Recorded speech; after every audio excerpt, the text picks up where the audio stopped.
ভালোবেসে সম্মান দিতে পারে না সবাই। অভিষেকের জন্মদিনে কোন দিকে নিশানা স্ত্রী শার্লি মুদ্দকের? বিস্তারিত জানতে ভিডিওটি দেখুন। ৮ অক্টোবর অভিনেতা অভিষেক বসুর জন্মদিনে শার্লি মুদ্দক আবারও নজর কেড়েছেন। বিয়ের পর প্রথম জন্মদিন, আর সেই দিনে তিনি স্বামীকে আতুরে বার্তা পাঠিয়েছেন। চুপিসারে আইনি বিয়ে সত্ত্বেও শার্লি এবং অভিষেক নিজেদের ভালোবাসা আর লুকোছাপা রাখছেন না। শার্লি লেখেন, তোমার মধ্যে খারাপ কিছু দেখি না।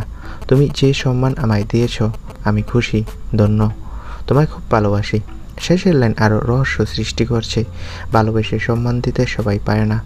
অনুরাগীরা জানতে চাচ্ছেন কার দিকে নিশানা শার্লির? অভিষেকের প্রাক্তন প্রেমিকার পোস্ট ঘিরে আগের বিতর্ক কি আবারও মাথাচাড়া দিয়েছে? এই জন্মদিনের শুভেচ্ছা শুধু ভালোবাসার পরিচয় নয়, এটি শার্লির পক্ষ থেকে স্পষ্ট বার্তা। ভালোবাসা মানেই সম্মান। অনুরাগীরা সোশ্যাল মিডিয়ায় তাদের উচ্ছ্বাস ভাগাভাগি করেছেন, আর শার্লি নতুন কাজের শুরুতে নিজের শক্ত অবস্থান দেখাচ্ছেন।